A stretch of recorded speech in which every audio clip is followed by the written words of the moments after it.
ସାଙ୍ଗମାନେ ସମସ୍ତଙ୍କୁ ଜୟ ଜଗନ୍ନାଥ। ଆଉ ସାଙ୍ଗମାନେ ଆପଣମାନେ ସବୁ କ'ଣ କରୁଛନ୍ତି? ଆଜି ତ ଏମିତି ସୋମବାର ଅଛି, ଆପଣମାନେ ସବୁ ଖାଇବା ସରିଲାଣି ନା ନାହିଁ? ଏମିତି ତ 1:30 ହେଲାଣି। ଆଉ ଆଜି ସକାଳେ ପୁଅ ଜିଦି କଲା ପାର୍କ ଯିବ ବୋଲି। ମୁଁ କହିଲି ଆଜି ପାର୍କ ଯିବାନି, ରବିବାର ହଉ ଯିବା। ସେଥିପାଇଁ ତାର ଏକା ଜିଦି, ମମି ମୋ ପାଇଁ 2ଟା ଆଇଟମ୍ ରୋଷେଇ କରିବ। 2ଟା ମନ ପସନ୍ଦର ଭଜା ଗୋଟେ ଆଉ ଗୋଟେ ତରକାରୀ। ଆଉ ଚାଲୁନି ସାଙ୍ଗମାନେ ଦେଖିବା ଆଜି ମୁଁ ଆଜି ଦ୍ୱିପହରେ କ'ଣ ରୋଷେଇ କରିଛି।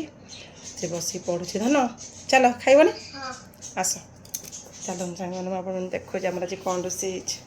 ସାଙ୍ଗମାନେ ତାର ଏକା ଜିଦି, ମମି ମୋ ପାଇଁ ରୋଷେଇ କର। ଦେଖନ୍ତୁ ଭେଣ୍ଡି ଭଜା, ଦହି ବାଇଗଣ ଭଜା, ଡାଲି, ଶାଗ ଭଜା, ଆଉ ହେଲା କଲରା ଭଜା। ଆସିଲାଣି ଖାଇବାକୁ। ସାଇ ବସ। କୁହନି ଆଜି ଆଇଟମ୍ଟା କେମିତି ହେଇଛି? ଆଇଟମ୍ ସବୁ କେମିତି ହେଇଛି?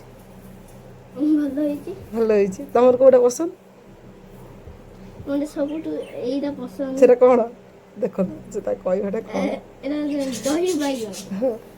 ଆଉ ସେଇଟା ଭେଣ୍ଡି ଭଜା। ହଁ, ଏଇଟା ଭେଣ୍ଡି ଭଜା ମନ ଖୁସି ତ? ହଁ।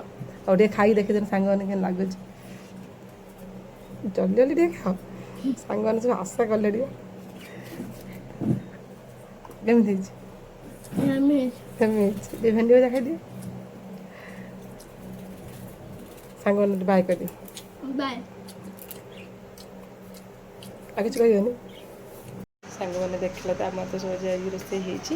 ଆଉ ଆଶା କରୁଛି ଆପଣମାନେ ଯଦି ମୋ ଭିଡ଼ିଓ ଭଲ ଲାଗିଥିବ ନିହାତି ଲାଇକ୍ କମେଣ୍ଟ ଟିକେ ସେୟାର କରିଦେବେ। ସେଇଟା ହେଉଛି ସାଙ୍ଗମାନେ ଜୟ ଜଗନ୍ନାଥ।